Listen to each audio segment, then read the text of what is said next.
Hoje eu quero falar sobre os 2 pedidos de Davi. Nós estamos numa série sobre a vida de Davi.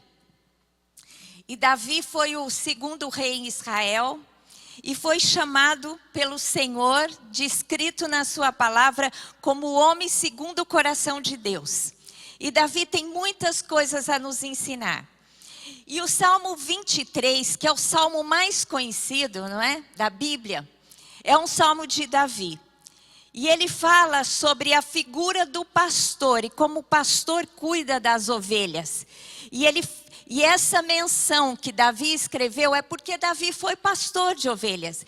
Então ele sabia muito da dinâmica, né, do pastor cuidando das ovelhas, porque ele tinha tido esse cuidado com as suas ovelhas. Mas ele fala sobre esse cuidado para dizer que Deus é o nosso pastor. E assim como o bom pastor cuida bem das suas ovelhas, Deus e Jesus é o bom pastor e cuida de nós. Amém? Saiba que Deus cuida de você. E eu quero colocar lá no Salmo 23:5, que é o tema da palavra desta manhã. E diz assim, Davi dizendo: prepara-me uma mesa na presença dos meus adversários. Unges a minha cabeça com óleo, o meu cálice transborda. Aqui eu vejo 2 pedidos, né? De Davi falando para o pastor: prepara-me uma mesa na presença dos meus adversários. E o segundo pedido: unges-me a cabeça com óleo e o meu cálice transborda. Vocês sabem que esse texto é o texto que mais está na minha mente esse ano. Todo ano eu peço um texto, uma palavra profética de Deus para a minha vida, para marcar aquele ciclo. E no começo desse ano Deus me deu esse versículo. E como eu fiz aniversário agora esse mês, eu estava meditando muito nele, me aprofundando na pesquisa, e eu senti de preparar uma mensagem. E aqui a gente percebe que Davi estava pedindo algo do Senhor: prepara-me uma mesa. O que você pensa quando a gente fala prepara-me uma mesa? E eu fiquei encucada, porque eu fui estudar sobre esse texto, e sempre se falava sobre um banquete, sobre uma mesa, não é? Preparada pelo rei, recebendo um hóspede, não é? Recebendo alguém, um convidado especial. Mas eu pensava, puxa, não faz muito sentido, porque todo o salmo fala da dinâmica das ovelhas com o pastor, não é? Como que ele muda de repente no versículo 5? Será que Davi, quando escreveu, pensou nos primeiros versos da posição dele como pastor e depois como rei? Falando de mesa, de banquete? E eu vi muitas interpretações, mas uma que eu achei que foi muito pertinente, é essa que eu quero expor para você. E eu achei essa interpretação no livro Nada Me Faltará, do Philip Keller. E ele explica o seguinte: que a mesa, esse cenário que Davi descreveu como preparando uma mesa, é uma mesa que se refere aos pastos nos lugares altos. As ovelhas, quando chegam o verão, o pastor tira do confinamento e as leva, não é? Para um lugar outside, né? Para um lugar aberto, para que elas tenham ali um tempo de pastoreio, né? De ficar comendo da erva fresquinha, para elas se desenvolverem, crescerem, engordarem. Então aqui a gente vê uma cena onde as ovelhas estão se dirigindo para a parte alta das montanhas, né? Durante o tempo de verão. E esses platôs, quando eles chegam na parte alta, os platôs das partes altas são chamadas de mesas. E esse espaço, eles são bem elevados. Davi, ele chamou de mesa todo esse território de pastagens, então aonde as ovelhas eram levadas no período do verão. O criador de ovelhas, que era enérgico, empreendedor, o que ele fazia? Um pouco antes de terminar o inverno, ele já procurava esses platôs, essas mesas, e preparava essas mesas. Preparava esses espaços para receber as ovelhas. O que ele fazia? Primeiro ele levava sais e minerais e espalhava por todo o território onde ele queria que as ovelhas pastassem, as ovelhas, o gado. Depois ele preparava também arrancando todas as ervas daninhas, todas as ervas venenosas que haviam no espaço. Porque se as ovelhas comessem aquelas ervas venenosas, elas poderiam morrer. Então ele limpava das ervas venenosas. E ele também escolhia o melhor espaço para fazer ali o acampamento, para que elas ficassem ao redor e tivessem ali uma erva fresquinha, uma boa comida para que elas se alimentassem e pudessem se desenvolver durante o verão. Então o que a gente percebe aqui é que essas mesas, não é que Davi está falando, é esse espaço de pastagem muito bem preparado pelo pastor. O pastor também, ele limpava todos os poços, todas as nascentes de água. Porque no inverno e no outono tinha caído muitas folhas e às vezes ficava suja a água. Às vezes o dique das águas rompiam, então o pastor ia e preparava também as águas. Então a gente percebe aqui um cenário onde o bom pastor prepara um pasto, né, para que as ovelhas possam se desenvolver e ter ali abundância. Quando nós trazemos essa figura para nós, como seres humanos, e a gente pede para Deus, Deus prepara-me uma mesa na presença dos meus adversários. Primeiro a gente tem que entender que Deus é aquele bom pastor. Deus é o anfitrião que prepara para nós uma mesa. Não mais um pasto, porque não somos ovelhas, né? Mas uma mesa cheia de guloseimas, com provisão, com abundância. É assim que o nosso Deus é para nós. Um Deus de provisão. Um Deus que quer cuidar de nós em todos os detalhes da nossa vida, para que possamos desenvolver e para nos tornarmos o melhor de nós mesmos. Amém? É isso que Deus quer de mim e de você. O que a gente percebe é que a mesa, então, não é mais um platô, um pasto, mas a mesa é um banquete. A mesa é um tempo de comunhão. A mesa fala da presença. A mesa fala de achegar-se diante do Senhor para receber dele aquilo que ele tem de melhor para nós. E Deus, como anfitrião, não é? Nessa mesa abundante, Ele preparou o melhor. Ele deu a Jesus por mim e por você. E com Jesus, Ele nos dá as melhores coisas. Por isso, meu querido, quando você vê essa palavra de Davi, saiba que você não precisa viver uma vida de escassez, uma vida de privação. Você tem que se colocar nesse posicionamento que Davi se colocou. Senhor, prepara-me uma mesa. E aí você tem que visualizar as suas necessidades e expô-las diante do Senhor, para que o Senhor, o bom pastor, possa supri-las todas nos detalhes. Você tem essa expectativa com seu Deus? Amém? E Ele responde a essa expectativa, porque Ele é o pastor amoroso. Aqui diz assim: prepara-me uma mesa, já está tudo preparado. Deus já fez tudo o que precisava fazer para que nós tivéssemos tudo o que necessitamos. E aqui diz, na presença dos inimigos. Sabe o que representava lá na mesa, nas pastagens, os inimigos? Lá era cheio de animais de rapina, de coiotes, de lobos, de leões, de ursos. Vocês lembram Davi quando foi lutar com Golias? E ele foi conversar com Saul? Ele disse assim: Saul, você não se preocupa, porque eu vou acabar com esse filisteu aí, o Golias. Porque Deus é comigo. Um dia eu matei o leão, um dia eu matei um urso. Para quê? Para defender as ovelhas. Então, quando Davi escreve, prepara-me uma mesa na presença dos meus inimigos ou adversários, ele está pensando nesses animais de rapinas que atacavam as ovelhas.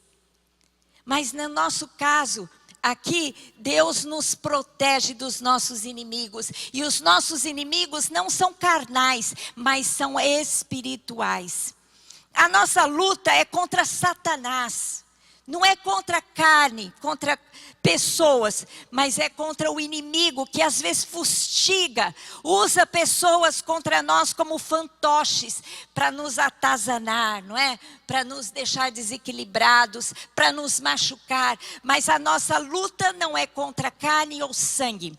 Ou seja, a nossa luta não é contra pessoas. Se você está enfrentando alguma dificuldade com alguém, às vezes com algum parente, com algum colega de trabalho, saiba que o seu adversário não é essa pessoa, mas é Satanás por detrás daquela pessoa. E o Deus que te protege dos animais, né, de rapina, vai te proteger também de Satanás. Você tem que se expor a ele e buscá-lo para que ele te traga o livramento. Amém?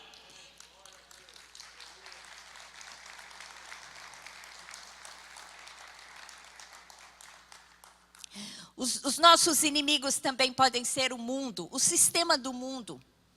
Nós não somos deste mundo, né? Nós vivemos neste mundo, mas o sistema do mundo é o sistema dominado pelo maligno. Nós vivemos uma contracultura. Nós vivemos segundo o princípio da palavra. E a gente vê que a humanidade tem se afastado de Deus e dos princípios da palavra. Portanto, o sistema do mundo nos torna muitas vezes os nossos inimigos. E nós temos que lutar e manter a nossa mente centrada nos princípios, na vontade de Deus. Então muitas vezes nós remamos contra a maré para que o mundo não nos domine, mas a vontade de Deus prevaleça nas nossas vidas. O outro inimigo que temos é a nossa própria carne. Porque a nossa carne, né, essa matéria, ela é dominada pelo pecado. E quando nós somos salvos em Cristo Jesus, o Espírito Santo habita em nós e começa a ser travada uma batalha. E o apóstolo Paulo fala sobre essa batalha que nós enfrentamos, não é? A vontade do Espírito que está em nós enfrenta uma luta contra a vontade da carne, que muitas vezes é se dominar ou se deixar levar pelos pecados que o mundo nos apresenta. Então, todos esses animais de rapina, Satanás, o mundo e a carne, são então protegidos. Nós somos protegidos pela presença do bom pastor nas nossas vidas.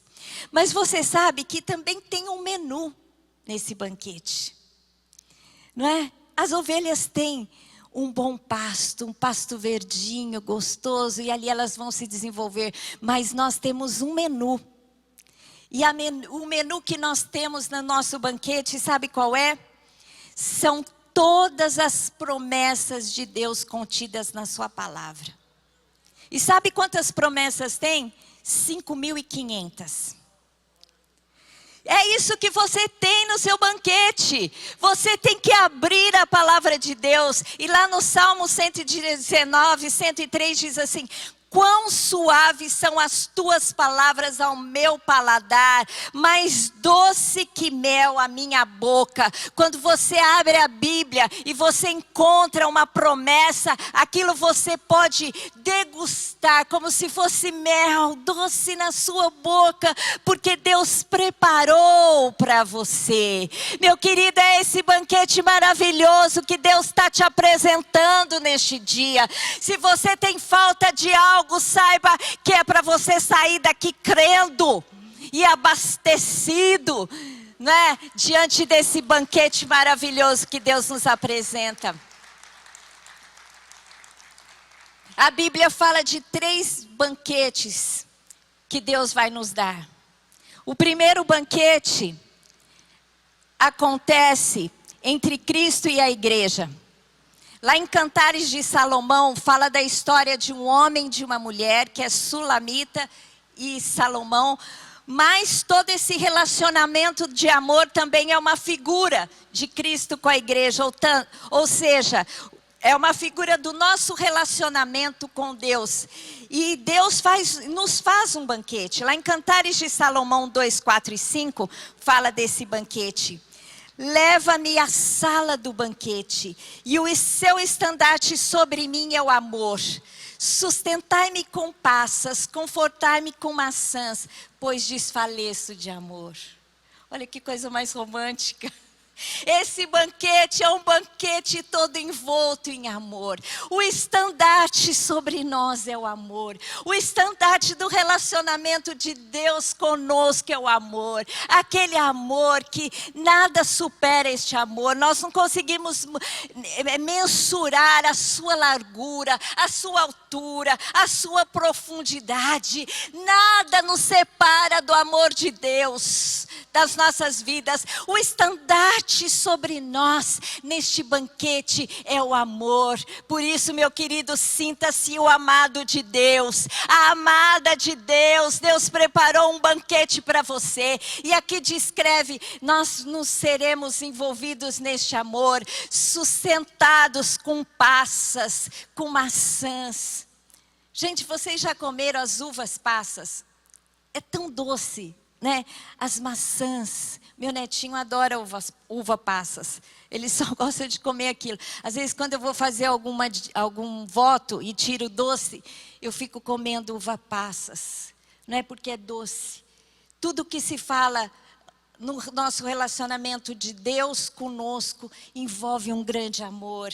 Envolve coisas doces, não é? Bem preparadas para nós.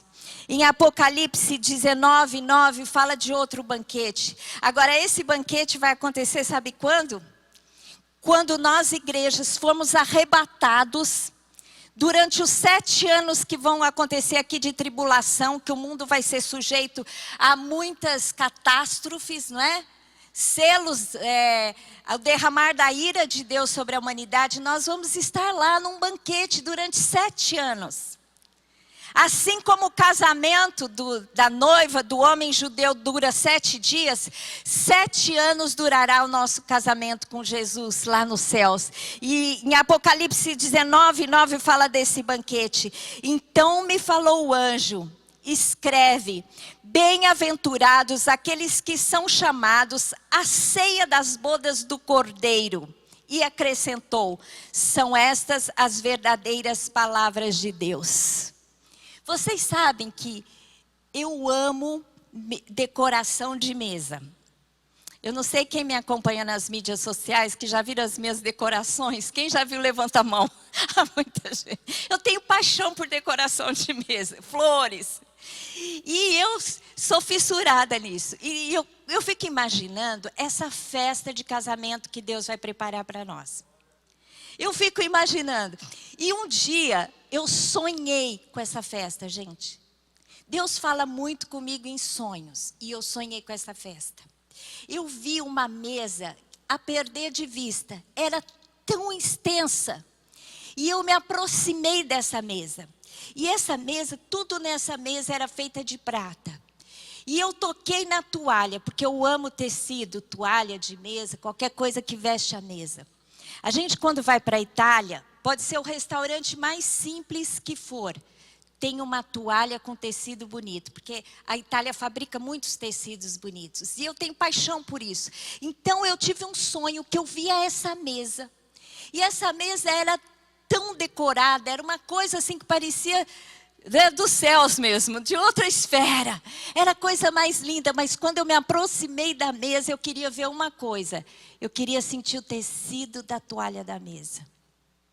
E eu toquei no tecido da toalha da mesa, é indescritível. Era uma coisa branca, mas em tons de prata, e bem suave. E aí eu vi e me deliciei, né? Fiquei assim, admirada, entusiasmada, cheia de alegria, de gozo, de júbilo, e acordei. Gente, tudo isso para contar para vocês que o que está sendo preparado para nós é algo fantástico. Vocês já foram num casamento? A gente começa meio tímido ali, conversa com um, conversa com o outro, de repente começa a comer. começa a beber um bom vinho, né? E lá vai ter vinhos clarificados, coisas dos melhores. Sabe aqueles vinhos que custam 11 mil reais, 150 mil reais? Gente, nós vamos tomar desses vinhos. Então, é isso que Deus tem preparado para nós. Agora, o último banquete, não, para dizer do casamento, é assim, a gente vai se alegrando, vai se envolvendo naquela esfera de alegria. Imagina no dia do nosso casamento com Jesus. Em Isaías 25, 6, fala também de um outro banquete. Porque quando acabarmos o tempo de tribulação, a igreja voltará com Cristo. E reinará com Cristo 1000 anos. E nós vamos governar de Jerusalém as nações. E sabe o que Deus vai fazer em Jerusalém? Está lá em Isaías 25, 6.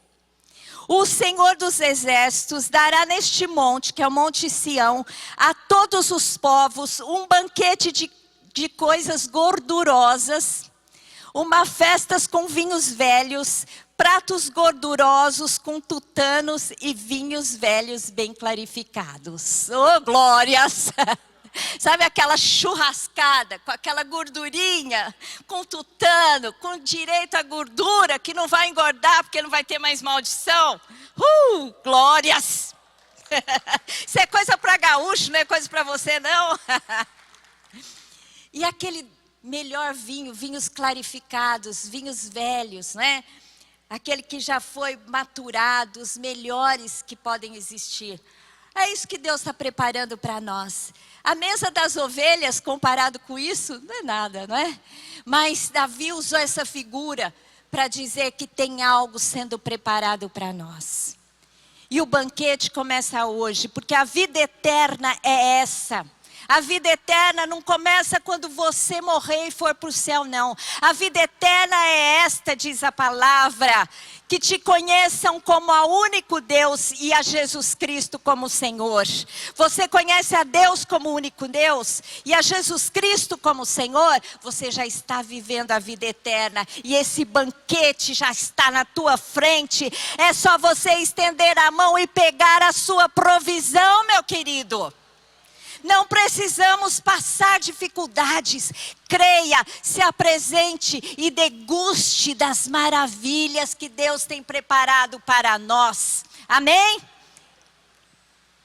Em segundo lugar, Davi pede: unges a minha cabeça com óleo, o meu cálice transborda. A unção com óleo na cabeça do rebanho servia para afastar as moscas próprias da estação de verão. Havia as moscas varejeiras, as do gado, mosca do berne e os insetos. Os insetos colocavam ovos nas narinas, né, dos animais e causavam infecções que muitas vezes levavam à cegueira e à morte. A unção com óleo. O pastor jogava o óleo, às vezes com especiarias, na cabeça da ovelha, para afastar esses insetos, né? A unção do óleo também era um antídoto para a sarna. Quando o gado pegava sarna, normalmente ficava na região da cabeça. E quando o óleo com especiarias era derramado nessa região, ele funcionava como um remédio contra a sarna. E a sarna passava principalmente de uma cabeça para a outra, porque as ovelhas, elas tinham uma manifestação de carinho que uma esfregava a cabeça na outra. Então, se tinham sarnas, passava para todo o rebanho. E a unção na cabeça protegia disso tudo, não é? Agora, o que a gente percebe? Que o bom pastor, ele tinha cuidado para que a ovelha não ficasse doente. Para que a ovelha não ficasse cega, para que a ovelha não morresse. Ele usava a unção na cabeça. Agora, a unção na cabeça, né, que Deus derrama sobre a cabeça do homem, no Velho Testamento ela era usada só para algumas pessoas. A unção de óleo derramado na cabeça era usado só para os reis, para os sacerdotes, profetas ou artífices que iriam produzir as coisas sagradas. Mas ninguém usava a unção, era derramado essa unção. Em 1 Samuel 10:1 descreve quando Saul foi ungido. E diz assim, tomou Samuel, o profeta, né? Um vaso de azeite e lhe derramou sobre a cabeça. E o beijou e disse, não te ungiu porventura o Senhor por príncipe sobre a sua herança, o povo de Israel? Aqui está descrevendo quando Samuel, o profeta, derrama o óleo sobre a cabeça de Saul e o unge como rei. Não é? Jesus, ele foi ungido por Deus. Ele recebeu a presença do Espírito Santo. Quando ele foi batizado no Jordão por João Batista, quando ele sai do batismo, o Espírito Santo vem sobre a sua cabeça como forma de uma pomba. E o Espírito do Senhor que assentou sobre ele, foi a unção do Senhor que veio sobre ele. E diz assim, em Isaías 61, 1-3. O Espírito do Senhor está sobre mim. Essa é uma palavra profética que se cumpriu em Jesus. Porque o Senhor me ungiu para pregar boas novas aos quebrantados, enviou-me a curar os quebrantados de coração, a proclamar libertação aos cativos e a pôr em liberdade os algemados, a apregoar o ano aceitável do Senhor e o dia da vingança do nosso Deus, a consolar todos os que choram e a pôr sobre os que em Sião estão de luto uma coroa em vez de cinzas, óleo de alegria em vez de pranto, veste de louvor em vez de espírito angustiado, a fim de que se chamem carvalhos de justiça plantados pelo Senhor para a sua glória. Ou seja, a unção do Senhor sobre a vida de Jesus veio para quê? Para livrar dos insetos, das larvas que contaminam, do pecado. Jesus, ele foi ungido para nos libertar, para libertar a nossa alma, para libertar o nosso físico, não é? Para nos livrar das sarnas, das moscas, das bernes, que podem corromper, que podem nos infeccionar. Jesus foi ungido para isso.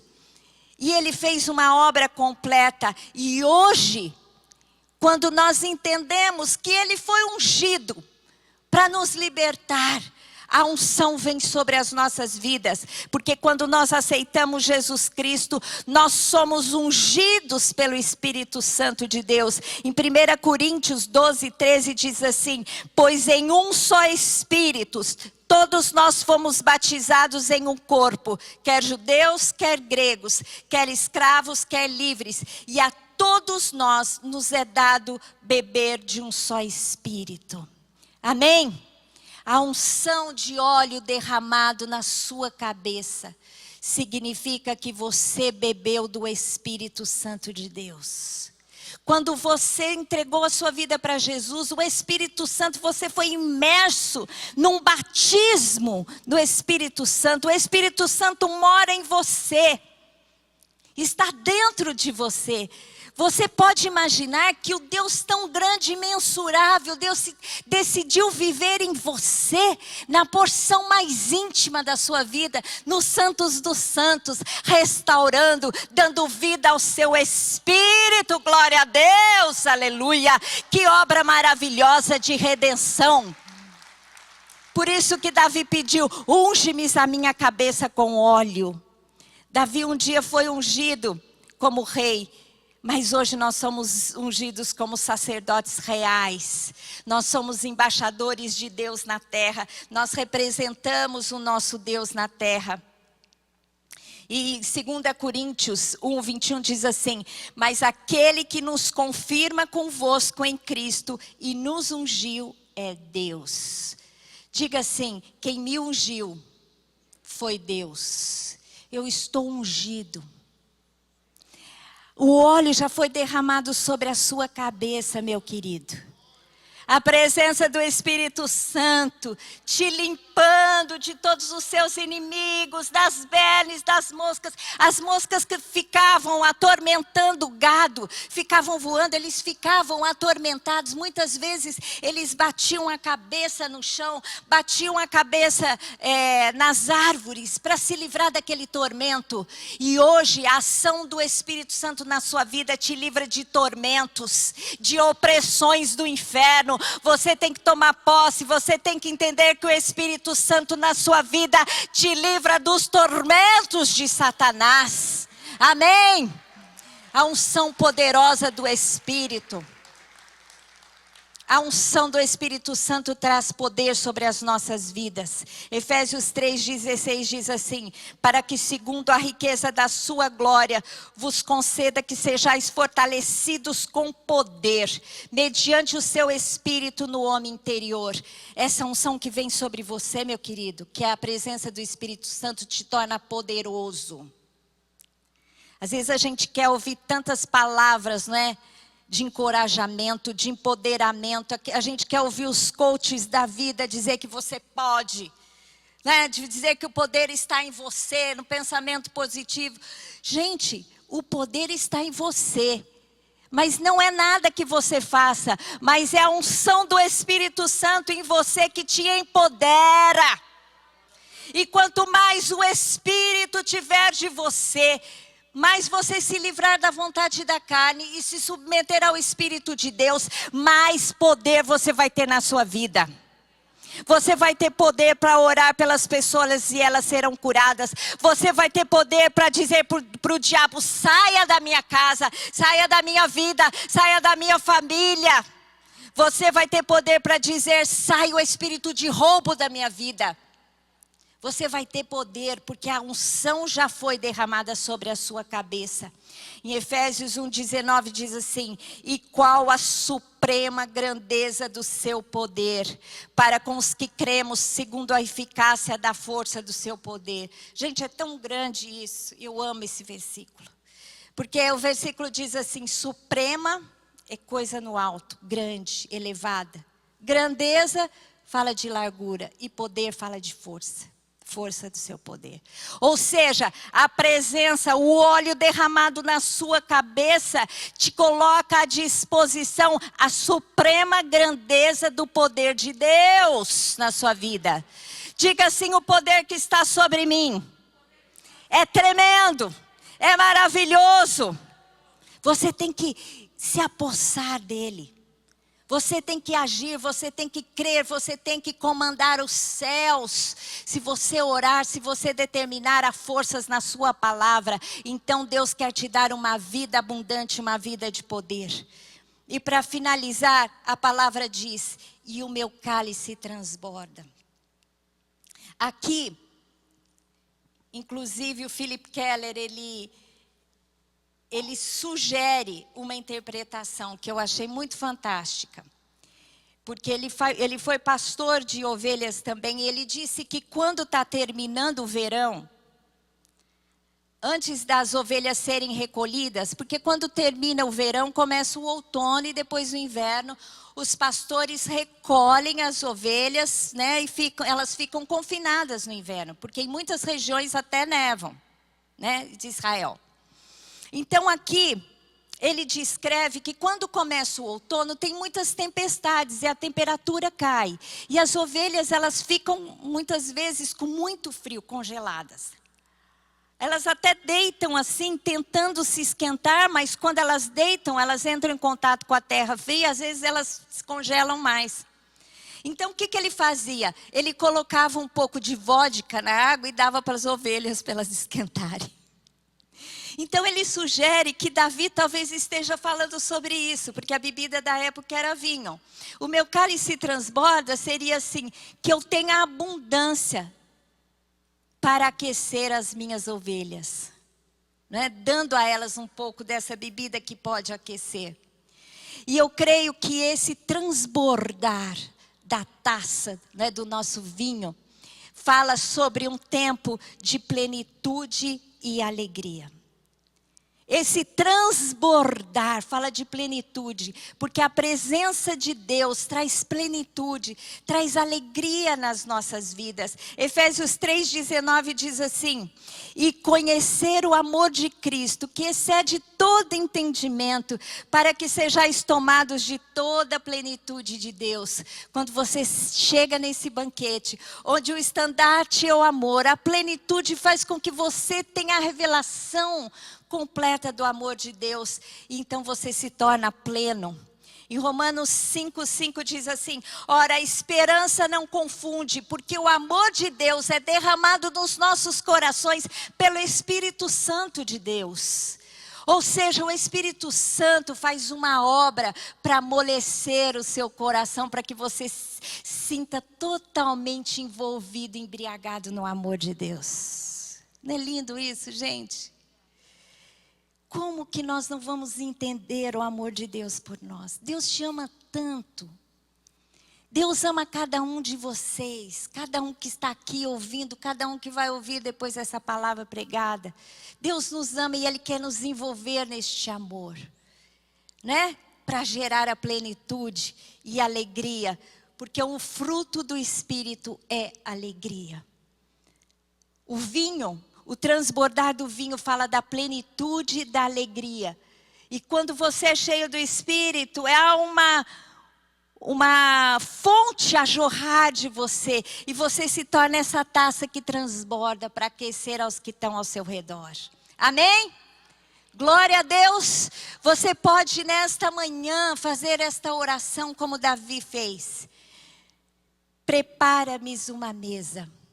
Você pode repetir comigo? Você quer orar essa palavra que Davi orou? Então diga: prepara-me uma mesa na presença dos meus adversários. Unge-me a cabeça com óleo. O meu cálice transborda. Amém? É isso que Deus tem para você neste dia, nesta manhã. Então feche os seus olhos agora, eu quero orar por você. Ora malamassuri canti malassuri mas. Ora halamassuri canti samalassura mas. O Senhor prepara uma mesa para você. E essa mesa, o que dá acesso a essa mesa, é a sua fé e a sua confiança num Deus que te ama. Que é um pastor que te ama, que cuida de você como o bom pastor cuida das ovelhas. Ele te prepara uma mesa, Ele unge a tua cabeça com óleo, Ele quer a tua transformação, o teu transbordar, a tua plenitude, a tua alegria. Mas para isso você tem que entregar a sua vida ao Senhor. Você tem que entregar a sua vida a Jesus.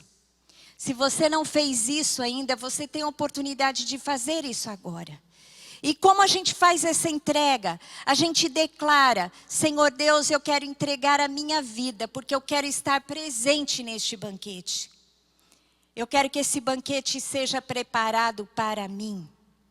Se você ainda não fez essa oração de entrega, eu quero fazer essa oração com você. Tem alguém aqui que quer fazer essa oração de entrega nesta manhã? Levante a sua mão, que eu quero orar com você. Pode ficar em pé, você que está aí atrás. Alguém mais quer fazer essa oração de entrega nesta manhã? Fique em pé que eu vou orar com você.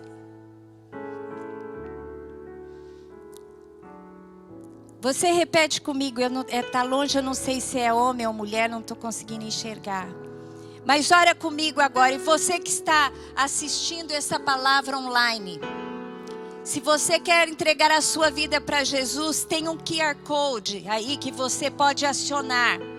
E nós vamos ter os seus dados e entrar em contato com você. Porque a gente quer orar com você, quer cuidar da sua vida.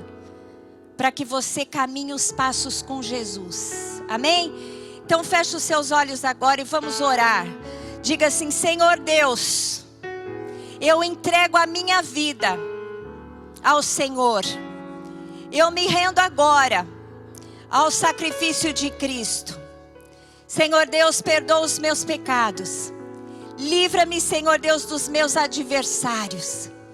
Quebra as minhas cadeias e o meu envolvimento com o mal. Santifica a minha vida, Senhor Deus. E eu me apresento agora na tua presença, no teu banquete. Que a tua unção venha sobre mim, como esse óleo fresco sobre a minha cabeça. Em Cristo Jesus. Aleluia. Glória a Deus. E eu gostaria que você ficasse em pé, você que já tem Jesus no seu coração. Deus, eu oro agora para que a unção, Senhor Deus, venha sobre aqueles que estão aqui, Senhor Deus, como um óleo para trazer, Senhor Deus, alívio, Senhor Deus. Alívio das dificuldades, dos pecados, Senhor Deus, das tribulações. Refresca, Senhor Deus, assim como a unção era muitas vezes renovada na vida das ovelhas. Precisava passar várias vezes. O Espírito do Senhor está em nós, mas nós precisamos de uma visita especial do Espírito nesse dia. Traz o frescor, Senhor Deus. Traz o poder, a autoridade, o amor, o sentimento de aceitação na vida daqueles que estão aqui. Senhor Deus, traz o alívio, que eles saiam daqui alegres, renovados na presença poderosa do Teu Espírito. É o que eu te peço em Cristo Jesus. Amém. Que a paz do Senhor seja sobre você, seja sobre a sua vida, seja sobre a sua casa, nesta semana em Cristo Jesus. Amém.